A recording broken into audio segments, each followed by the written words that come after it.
My name is Natalie, and I have an interview with one of the members of the band Kataklysm on March 20th, 2014.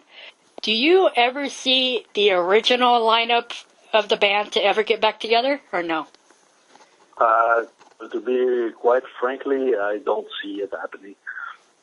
I mean, it was great for what it was back in the day, but especially our old singer, I think he would be a guy that it's like we liked him as a person and for who he was, but I don't see like myself and other band members, I don't think we would be able to play music with him again ever.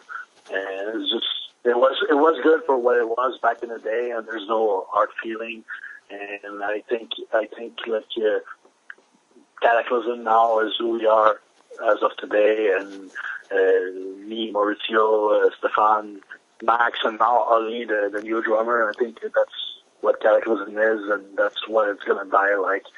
I don't see any type of reunion with the former members possible.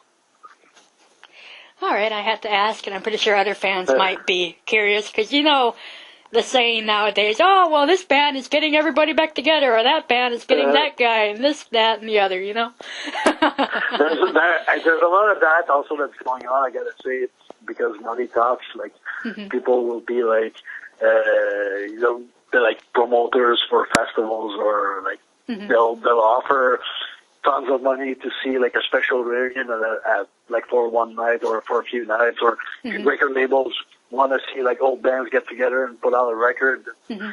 I think for us, money is not really the reason why we're playing music, and it's a whole different thing. And I don't see it possible. I think that we would get together. Would you mind telling me where the band got its name? I don't know the story, so. Okay, it actually, it was Sylvain, the old singer.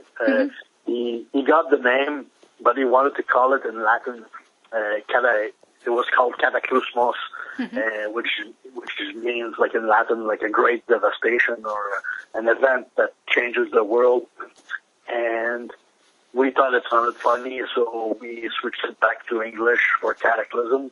But we switched, normally in English it's spelled with C's, but we kept the K's from the Latin word and kept it Cataclysm spelled with the K's, and we thought it looked like creator, so we thought it was cool back in the day. That's how we got the name. Great. You mentioned that you guys got your new drummer, obviously. How do you go about, finding a new member when you have to, and has he been clicking well with the band? So far, so good. We're having a great time, writing the record with him. And we're having a good time as well, touring. Musically, we fit very well together. But personally, I think he's getting part of the family slowly. It's always it always takes longer to get somebody in the band, because with Max and or the other drummer, we've been playing together for over 20 years, so it's kind of hard to get somebody in our inner circle. But he's doing a good job, and it's working really well at the moment. We met him. We played a show because Max had to cancel a day when we played the 70,000 tons of metal cruise a few years ago. So we got Ali to play with us on that weekend, and we heard of him from friends of ours that played with him, and he did some session work with bands like Belphegor, and he played with Neuraxis, and he played also with Keeper Callison as a session member. And so we knew he would do the job, but he learned the songs really fast, and he was also a Cataclysm fan, so that made it easy. He knew the songs already, so he didn't have to learn them for the set. So the chemistry went well on that show. So whenever Max told us that he was getting problems and that he needed to take a year off, he was the obvious choice. Right away we called him, and we were happy that he decided to do it with us. You guys are on your 11th album to date. What can you tell me about it that has already that hasn't already been said? I mean, it's a long time. Like when we started 20 years ago, when probably before the internet ever was really popular, and before it was. If I put it this way, it's like it was a different time back then, and we went through so many different era of technology and music and all the stuff, and I still can't believe it. We're still alive today as a band. Like when we started, they told us you're gonna last 5 years because of the way music goes and the way the industry is. And we're still here 20 years later, and we're doing better than ever. So I guess like it's I don't know how to call it. Is it trait or if it's just us being stubborn and stupid? I don't have an answer for it, but I think we're all pretty happy to be still around and still relevant in this crazy music world. So I think being part of this music scene today is still really fun because there's tons of great musicians and great people out there, and so many cool people we meet everywhere in the world. And I feel very blessed and very privileged to be able to do this in this day and age. Did you get the album that you wanted? Is everything on there, that you wanted to do, or was there some stuff that you just couldn't do? I mean, it's never 100% the way you want it, because it's like to quote Leonardo da Vinci, like art is never really finished; it's just released, and it always comes to a point where you gotta stop and finish it, because otherwise you start going insane, or you start missing big deadlines. So you got to make decisions and finish stuff.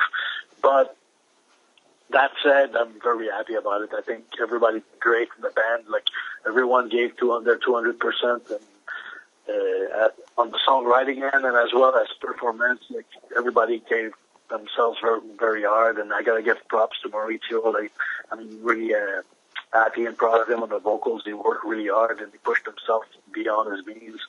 And it gets hard, especially on singers, because you gotta scream like for 5, 6 hours a day in the studio, and sometimes you don't get very much done. And you gotta keep your morals up, and you gotta keep the will alive to do this. And I think he did great. So now that I'm happy about it, it sounds good. It sounds like a Kataklysm record.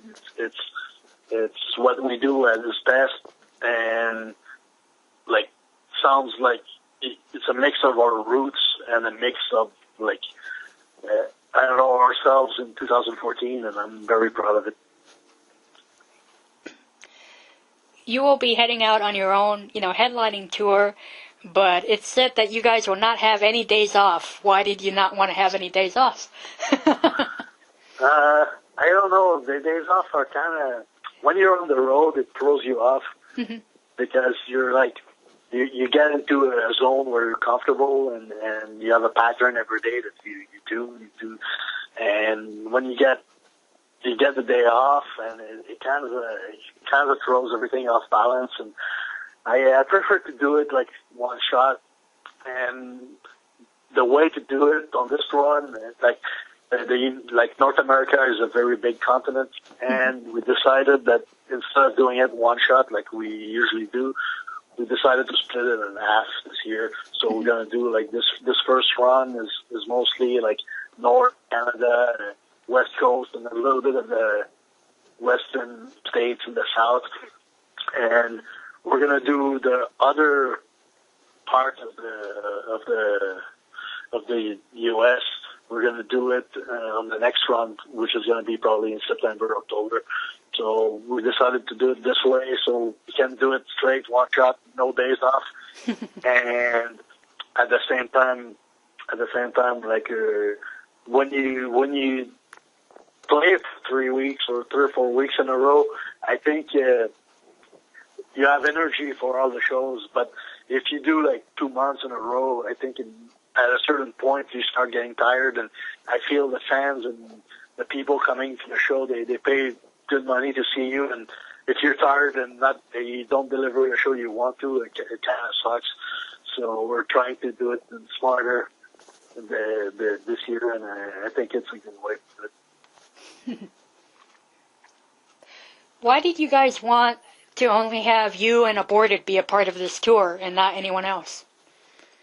I mean, we always try to do new things, and I think it's the way we wanted to see this is like we want to try to find a way to keep the ticket as cheap as we can for our fans, and at the same time we want to give a chance to local talent to be able to play the shows with us like every night, because we always have millions of bands asking us, and we want to play with you guys. Can we play the show? And there's never enough spots on the show because there's so many bands already in the bill, and we don't want to play.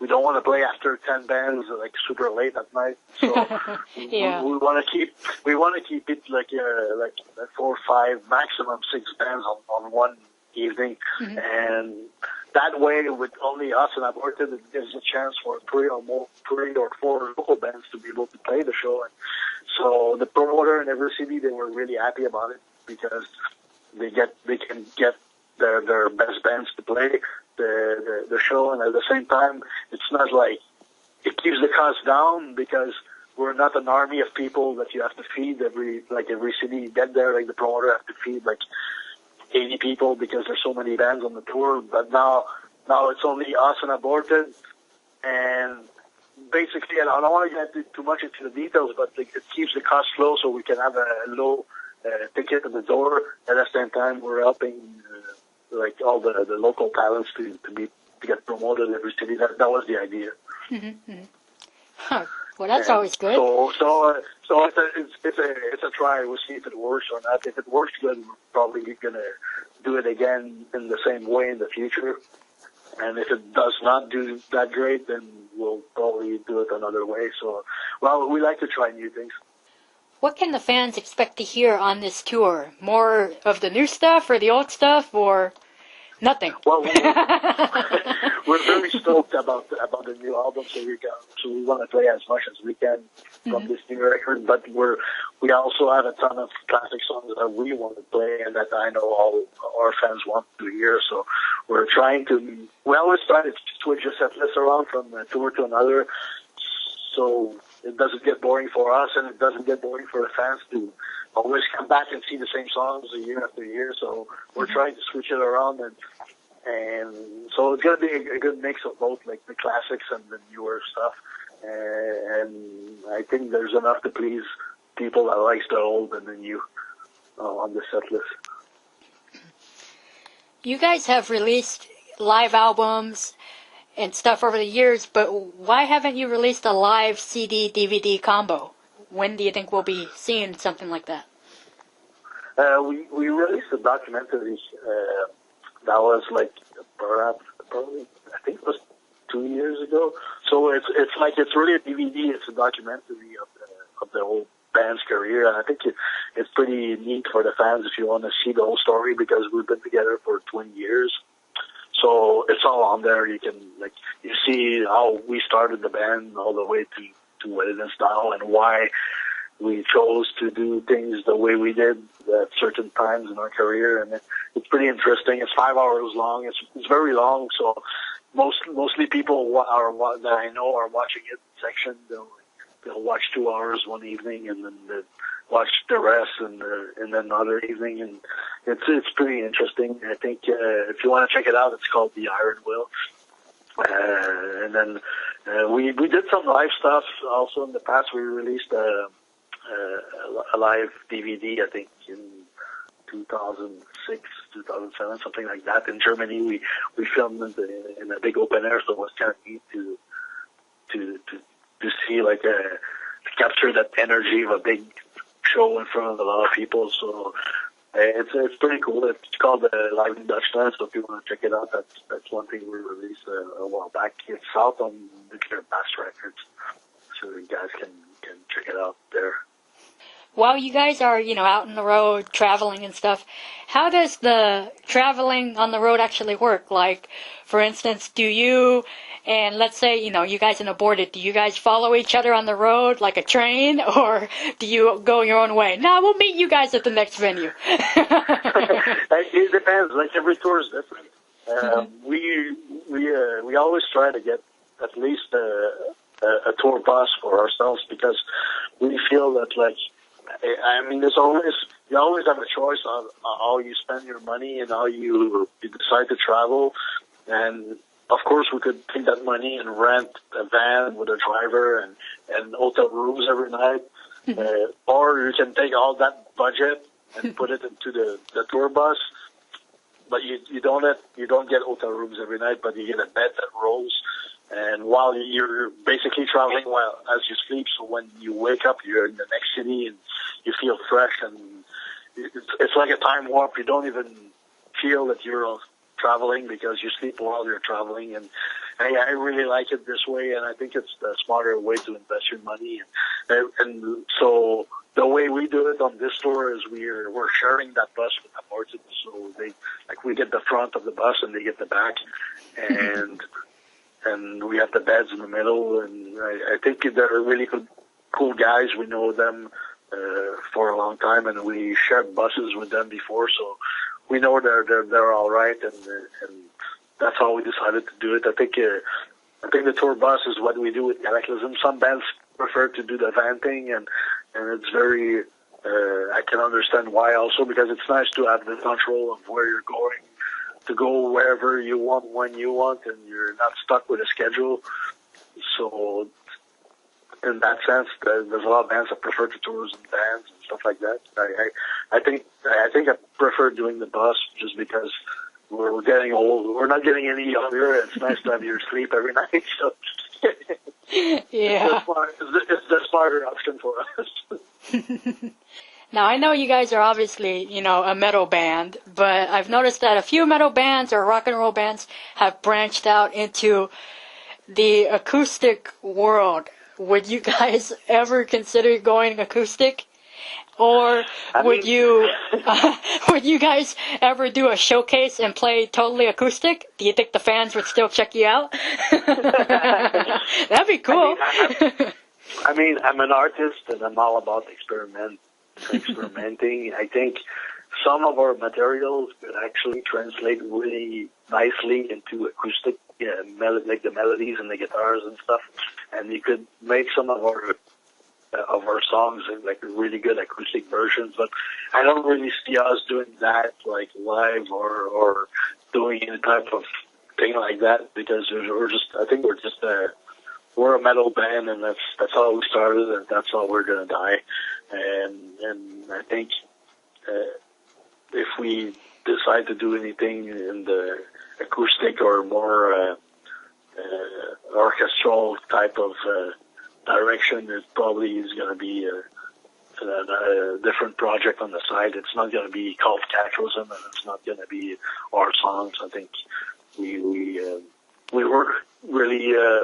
worked a long time and really hard to finally find the sound and the style that we like to play within the band, and I think that's what we're gonna keep pushing every year, every album.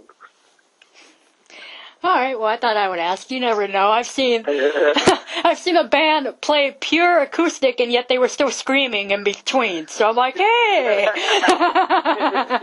that'd be funny to see if a metal band did that. All soft and nice, and yet you're screaming still. sipping tea as you for me. Is there anything else you would like to say or add?